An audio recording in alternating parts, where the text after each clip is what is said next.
नमस्कार दोस्तों।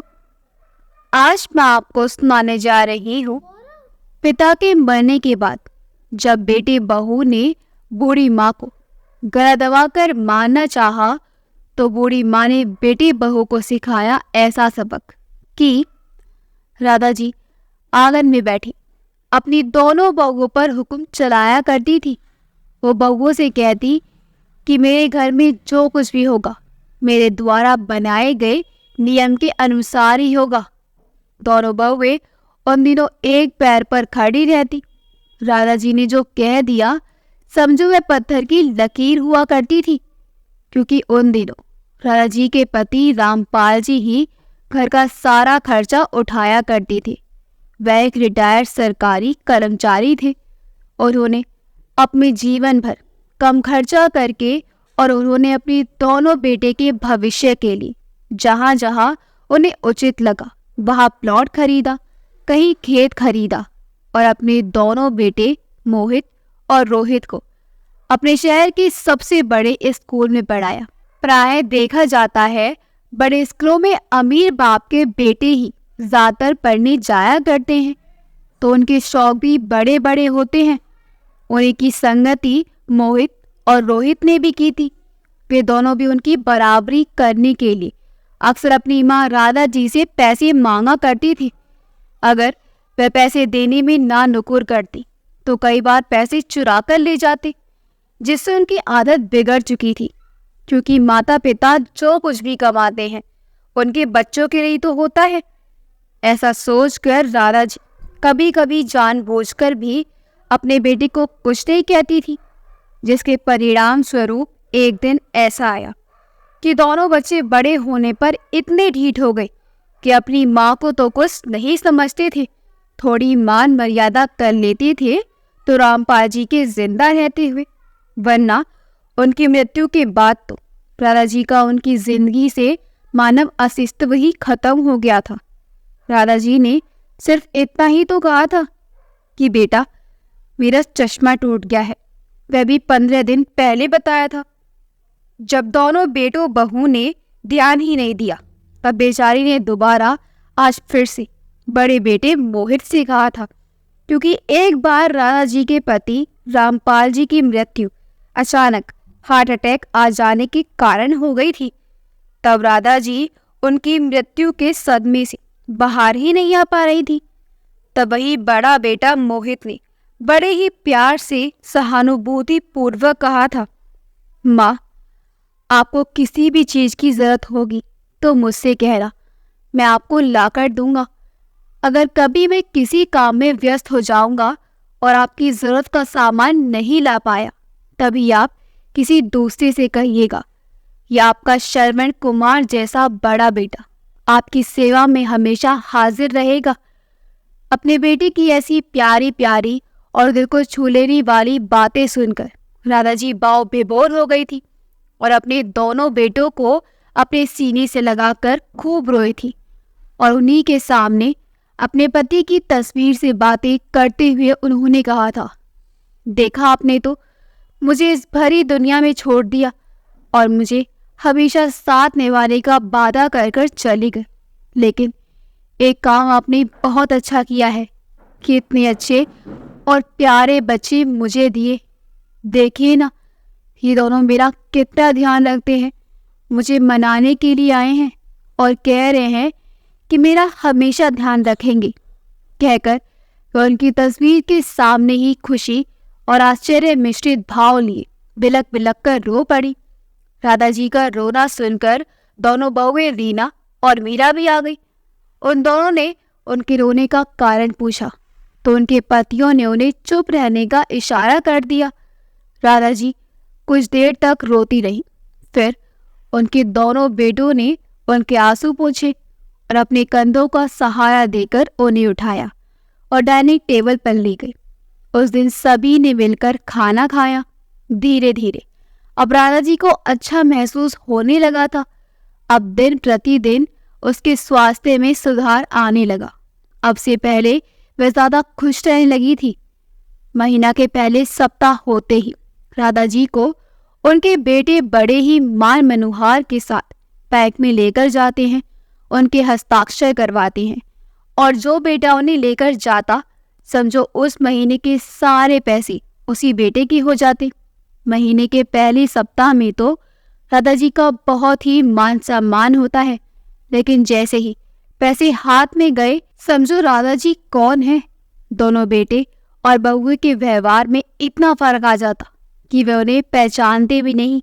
ऐसा करने लगती थी। तब तक तो फिर भी ठीक ही था, लेकिन हद तो तब हो गई जब एक दिन बड़ा बेटा मोहित अपनी माँ के कमरे में उन्हें जगाने के लिए गया कि आज उनके पेंशन के पैसे निकालने हैं। उसने उन्हें आवाज लगाई, माँ माँ। दादाजी ने कोई जवाब नहीं दिया। उसने जब उन्हें छूकर देखा तो उनका शरीर भट्टी की तरह तप रहा था। मोहित उन्हें तुरंत डॉक्टर के पास ले गया। उस समय रोहित घर पर नहीं था, क्योंकि उसे ऑफिस की तरफ से दूसरे शहर भेजा गया था।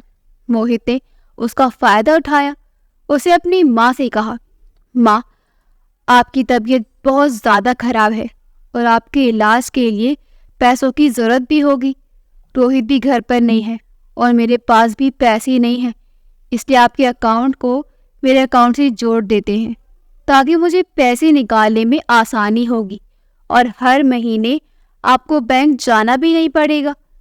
दादाजी ने भी सोचा, मुझे अब कितने दिन ही जीना है, फिर जो कुछ भी है हमारे दोनों बेटों का ही तो है। और मेरा बेटा सही तो कह रहा है, मुझसे तो अब बैंक जाना भी बहुत बड़ा काम लगने लगा है। अच्छा ही होगा, बेटे ही पैसे लेकर आ जाएगा। आखिर बैंक से रुपए निकालते ही तुरंत तो मांग ही लेते हैं, फिर मैं बैंक ही क्यों जाऊं, जब बिना जाए काम बन जाएगा। तो ऐसा सोचकर उन्होंने मोहित ने जहां जहां साइन करने को बोला वहां वहां कर दिए। जब दूसरे महीने का पहला सप्ताह आया, तब मोहित ने जानबूझकर समय निकाला था ताकि वह अपनी माँ को पेंशन के पैसे निकालने के लिए लेकर जा सके। दादाजी जैसे ही सुबह सोकर उठी, रोहित बोला, माँ, आज बैंक चलना है, पेंशन के पैसे निकाल ले, जल्दी से तैयार हो जाना। दादाजी ने हाँ में सिर हिलाया और जल्दी से नहा धोकर खा पी कर बैंक जाने के लिए तैयार हो गई। बैंक जाकर जब उन्होंने देखा तो पता चला उनके बड़े बेटे मोहित ने तो आज ही कुछ घंटे पहले ही पैसे निकाल लिए हैं। फिर बैंक वाली ने कहा, क्यों अम्मा जी, आपके बेटे ने आपको धोखा दिया है? क्या आपकी जानकारी के बगैर पैसे निकाल लिए हैं? अगर ऐसा हो तो उस पर आप केस कर सकती हो, अपने ही बेटे पर पुलिस केस। पुलिस केस का नाम सुनते ही दादाजी थर थर कांपने लगी और बोली, नहीं साहब, मेरे बेटे ने मुझे बताया था, लेकिन अब मेरी उम्र हो चली है ना, इसलिए कभी कभी भूल जाती हूँ, याद ही नहीं रह पाता मुझे माफ़ कर दीजिए सर, कहकर अपने बेटे मोहित को वहां से चलने के लिए कहने लगी। रोहित उसी समय बैंक के अधिकारी पर भड़कने लगा कि ये लोग झूठ बोल रहे हैं, लेकिन जब दादाजी ने कहा कि लोग सच कह रहे हैं तो वह उन्हीं के ऊपर भड़कने लगा। अरे बुढ़िया, बुढ़ापे के कारण तेरे दिमाग ने काम करना बंद कर दिया है क्या? क्या अनाप शनाप बोले जा रही है? अरे वो बैंक वाले तेरे रिश्तेदार है क्या जो रे बचाने की कोशिश कर रही है? दादाजी ने उसका हाथ पकड़ा और बोली, बेटा पहले घर तो चल, फिर सारी बात मैं तुझे विस्तार से बताती हूँ। रोहित गुस्से में वहां से निकल गया और घर पहुंचते ही दादाजी पर चिल्लाते हुए बोला, हाँ माँ बोल, अब क्या कहना चाहती है?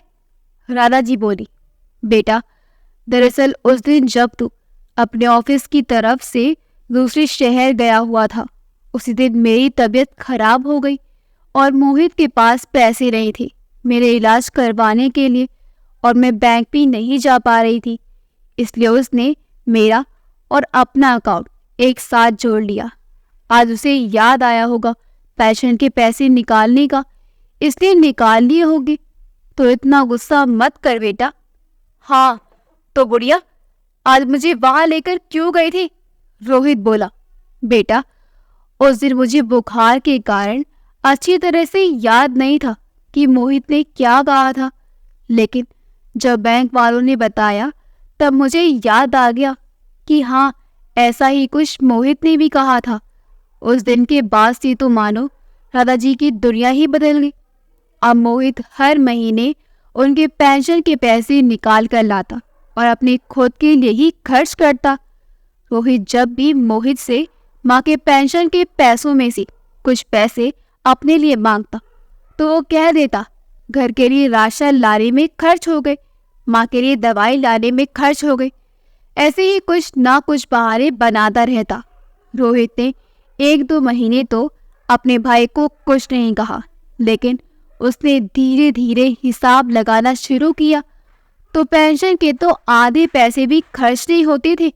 और अगर राशन का सामान महीना पूरा होने से पहले ही खत्म हो जाता है तो दोनों भाई की पत्नियां आपस में लड़ने झगड़ने लगती और बात उनके पतियों तक पहुंच जाती। फिर क्या था, दोनों भाइयों में भी तू मैं चालू हो जाती। दादाजी उन्हें देखकर आश्चर्यचकित रह जाती।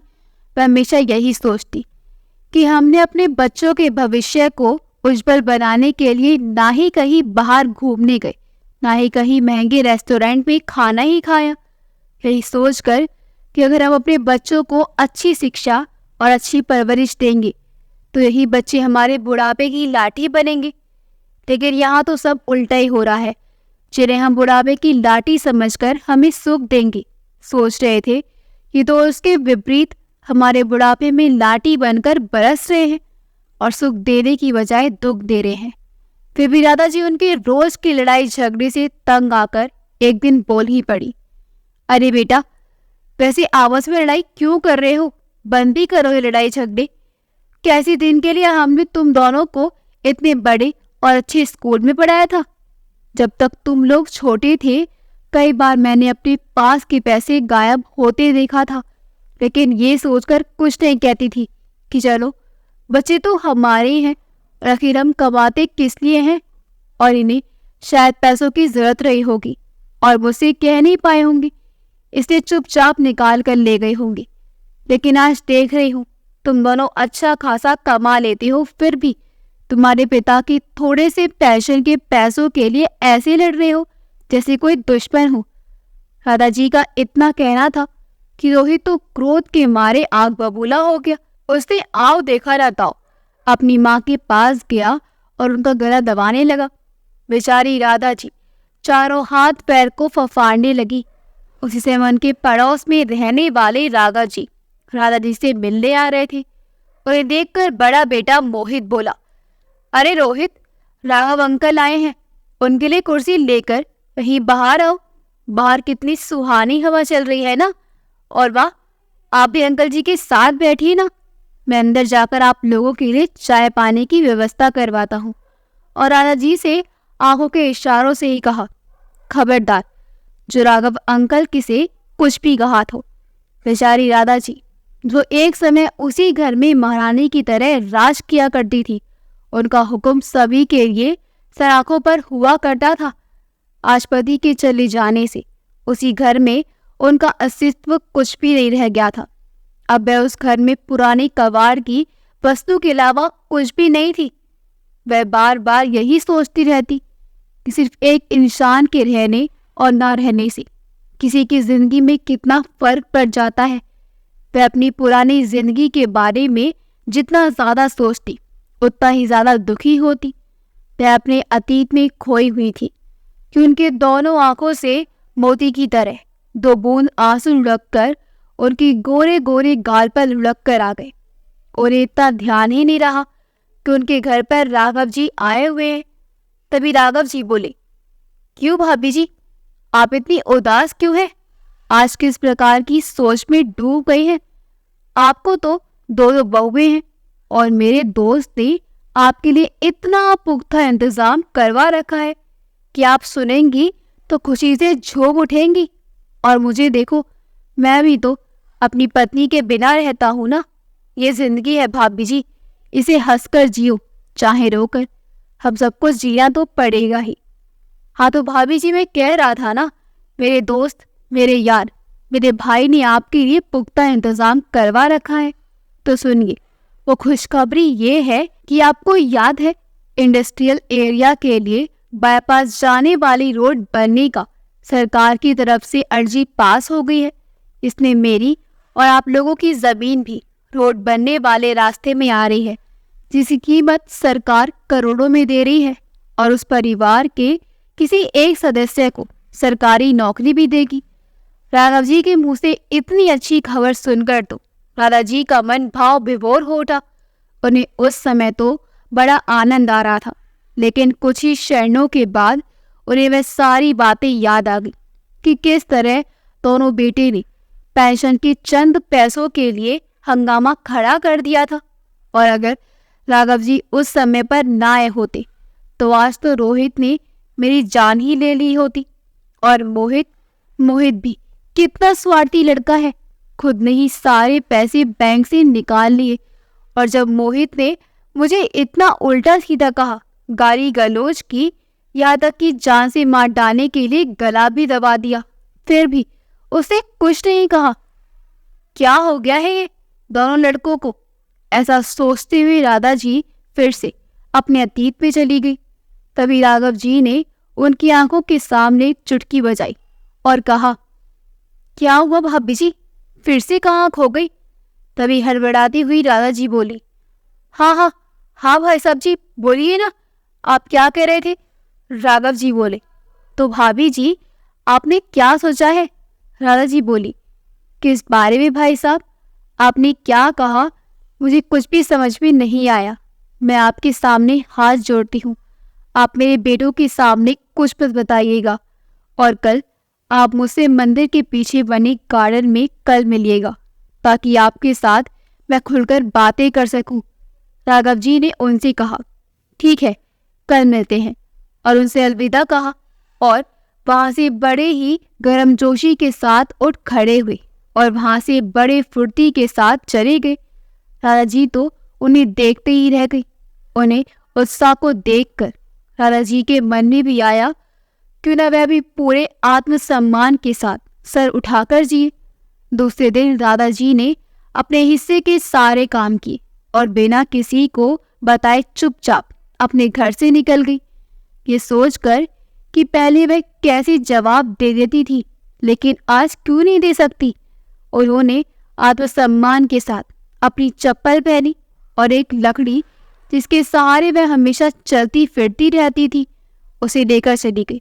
गार्डन में जाकर देखा तो एक बड़ी सी टोपी पहने एक आदमी सफारी सूट पहने पेपर पढ़ रहे थे और वह उसी कुर्सी पर बैठे हुए थे जहां अक्सर राधा जी बैठा करती थी। उन्होंने उन्हें पास जाकर देखा तो उनके आश्चर्य का ठिकाना ही न रहा। वह कोई और नहीं बल्कि रामपाल जी के दोस्त प्रताप जी थे, जो पेशे से वकील थे। राधा जी ने उन्हें नमस्कार कहा और बोली, अरे भाई साहब, आप यहाँ? राधा जी तो इतना ही कह पाई थी कि प्रताप जी बोले, भाभी जी, मेरे भाई मेरे दोस्त के बारे में सुना तो मुझे बहुत बुरा लगा, और आपसे कोई बात क्या छुपाना, आपके बारे में भी तो मेरे दोस्त राघव जी ने बताया कि आपके बेटे बहू आपके साथ कैसा व्यवहार करते हैं। तब हम दोनों मित्रों ने विचार किया क्यों ना हम आपको न्याय दिलाएं, क्योंकि मोहन हर एक बात हमसे शेयर करता था और हमारी सलाह के बिना वह कुछ नहीं करता था। इसलिए मुझे पता है कि वह घर जिसमें आपके बेटे बहू जितना अधिकार पूर्वक रह रहे हैं वह भी आपके ही नाम पर है, और जिस जमीन के बारे में राघव जी ने आपको बताया होगा उसके लिए भी दावेदार को 3 दिनों के अंदर सारे दस्तावेज जमा करने होंगे। वह जमीन भले ही आपके नाम पर नहीं है, लेकिन पति की संपत्ति पर पहला अधिकार तो उसकी पति का ही होता है। इसलिए उस जमीन से मिलने वाले मुआवजे भी आपको ही मिलेगा। फिर आप उसे जैसा चाहे खर्च कर सकती हैं। तभी दूर से राघव जी आते हुए दिखाई दिए। राधा जी ने उन्हें देखकर कहा, अच्छा धोखा देना सीख गए हैं बरखुरदार। तभी वकील साहब बोले, नहीं भाभी जी, धोखा राघव जी नहीं दे रहे हैं, बल्कि धोखा तो आपके बेटे आपको दे रहे हैं। आपके बड़े बेटे मोहित ने आपको धोखा देकर आपका और अपना अकाउंट एक साथ जुड़वा लिया और अब उसकी जब मर्जी आए तब पैसे निकाल लेता है। राघव जी वही सब ठीक करने गए थे और एक जरूरी काम करने भी गए थे जहां आपको घंटों लाइन लगना पड़ा था। वहां राघव जी सुबह से लाइन में खड़े होकर वहां फॉर्म लेकर आ रहे हैं जो रोड बनने वाली प्लॉट के क्लेम के लिए बहुत जरूरी थी। राधा जी अपने द्वारा ऐसे शब्द बोले जाने पर बहुत शर्मिंदा हुई। उन्हें बहुत बुरा लगा कि उन्हें बोलने से पहले एक बार सोचना तो चाहिए था। तब तक राघव जी भी उनके पास आ गए। वकील साहब ने पूछा, हो गया राघव जी सारा काम? राघव जी जिंदा दिल इंसान थे। उन्होंने मुस्कुराकर कहा, जी हाँ सर, सारा काम हो गया। और कोई काम हो तो बताइएगा। तभी वकील साहब ने उस फॉर्म में राधा जी के बहुत से हस्ताक्षर लिए। तभी राघव जी बोले, भाभी जी इस बात की भनक अपने बेटे तक ना पहुंचने दीजिएगा, वरना वे दोनों तो लालची भेड़िए की तरह आपके पैसों पर ही नजर गड़ाए रखेंगे। राधा जी ने हाँ में सर हिलाया और उन दोनों का शुक्रिया अदा करके वहां से चली गई। राधा जी जैसे ही अपने घर पहुंची, उनके चेहरे में एक अजीब सी शांति और आनंद के भाव थे। दोनों बहुएं उनका आनंदित चेहरा देखकर कुछ सख्ती में आ गई। उन्होंने सोचा, जरूर बुढ़िया के दिमाग में कुछ खिचड़ी पकड़ी है। उन्होंने राधा जी को तंग करना चालू कर दिया। बेचारी राधा जी सुबह से लेकर शाम तक काम में लगी रहती और अगर थोड़ी सी भी ऊंच नीच हो जाती तो दोनों बहुएं उन्हें खूब खरी खोटी सुनाती रहती। एक दिन राधा जी के हाथ से खूबसूरत सज्जन बहू को पानी देते हुए फिसलकर टूट गया। बहू को बजग उसके पापा ने उसकी शादी की पहले सालगिरह पर दिया हुआ था। बड़ी बहू तो राधा जी पर ऐसे टूट पड़ी जैसे वह उनकी दुश्मन हो। उसने राधा जी के बाल पकड़े और वही जमीन पर धड़ाम से पटक दिया। छोटी बहू देखती रह गई, लेकिन ना ही उसने अपनी जेठानी को अपनी सास को मारने से रोका, ना ही अपने प्रति हमदर्दी जताई, बल्कि वह तो उन पर मंद मंद मुस्कुरा रही थी। फिर बड़ी बहू का उतने में भी मन नहीं भरा तो उसने उन्हें पैरों में गोद की तरह लुढ़काते हुए आंगन तक लाई। राधा जी रोती गिड़गिड़ाती रही कि बहू मुझे मत मारो। तभी राघव जी उनके घर किसी काम से पहुंच गए। उसी समय बड़ी बहू उन्हें बाल पकड़कर उन्हें बैठा रही थी। राधा जी की हालत भिखारियों से भी बदतर हो गई थी। उन्होंने उनकी बड़ी बहू से कहा, बहू राधा जी की ऐसी हालत क्यों है? तभी बड़ी बहू रोनी सूरत बनाकर बोली, अंकल जी आजकल माँ जी की तबीयत ठीक नहीं रहती है। मैं तो उनका सर दर्द हो रहा था इसलिए इनकी मालिश करने जा रही थी। यकीन ना हो तो पूछ लीजिए माँ जी से, है ना माँ जी? मैं सच कह रही हूँ ना। तभी ना जाने राधा जी के पास कहाँ से इतनी हिम्मत आई। उन्होंने कहा, हाँ बहू तुम तो कभी झूठ बोलती ही नहीं सकती। कभी गला दबाकर कोई मालिश करता है तो कभी बाल पकड़कर धड़ाम से पटक पिटक कर लात घूंसे मारकर मालिश करता है। हाँ भाई साहब, यही है मेरे जीवन की सच्चाई और विडंबना। ये है कि मैं किसी के सामने सच भी नहीं बोल सकती, वरना बाद में ये लोग मुझे और भी ज्यादा तकलीफ देते हैं। बड़े बेटे ने मेरा अकाउंट को अपने अकाउंट से जुड़वा लिया। वह भी मेरी मर्जी जाने बिना ही मुझे धोखे से साइन करवा लिए और मुझे तो लगता है इस घर को भी ऐसे ही मुझे धोखा देकर अपने नाम करवा लिया होगा। तभी तो ना दोनों बेटे मेरी बात सुनते हैं ना ही बहुएं सुनती हैं। तभी छोटी बहू अंदर से निकली और बोली, हाँ तो बुढ़िया, क्या तुझे सारी बात बता देते तो क्या तू खुशी खुशी इतना बड़ा आलीशान बंगला हमारे नाम कर देती? नहीं ना, इसलिए तो हमें चालाकी करनी पड़ी तुझसे गवार कहेगी। बुढ़िया मेरे पति बताते हैं कि वे दोनों भाई आपको कैसे बुद्धू बनाकर पैसे चोरी कर कर ले जाते थे और तुम दोनों बेवकूफों को पता भी नहीं चलता था। कहकर वो हंसने लगी। तभी बड़ी बहू बोली, हाँ छोटी तू सही कह रही है, मेरे पति भी कुछ ऐसा ही कह रहे थे। इन्हें क्या मालूम पैसों को कैसे संभाला जाता है। अंकल अब बहुत हुआ, अब मेहरबानी करके आप यहाँ से चले जाइए, वरना हम कह देंगे कि आपने हमारे साथ जबरदस्ती करने की कोशिश की है, फिर मजबूरन हमें पुलिस कंप्लेन करनी पड़ेगी। राघव जी बोले, अरे तुम तो मेरी बेटी सम्मान हो, और ये क्या अनाप शनाप कुछ भी बोले जा रही हो। बोलने से पहले एक बार सोच तो लिया करो बेटी। तभी दोनों बहुएं राघव जी और राधा जी को धक्के मारकर घर से बाहर निकालने के लिए आगे बढ़ी, और उन्हें मारने के लिए हाथ बढ़ाया ही था कि उतने में ही वहां पुलिस आ गई और उन दोनों बहुओं को गिरफ्तार कर लिया, क्योंकि राघव जी के मोबाइल को पुलिस वाले ट्रेस कर रहे थे। वहां की सारी बातें पुलिस वाले सुन पा रहे थे। जब दोनों भाइयों को इस बारे में पता चला तो वह दोनों तो परेशान हो गए कि अपनी पत्नियों को वे लोग कैसे छुड़वाएंगे। उन दोनों भाइयों ने अपनी माँ के पैरों में गिरकर माफी मांगी, रोए, गिड़गिड़ाए।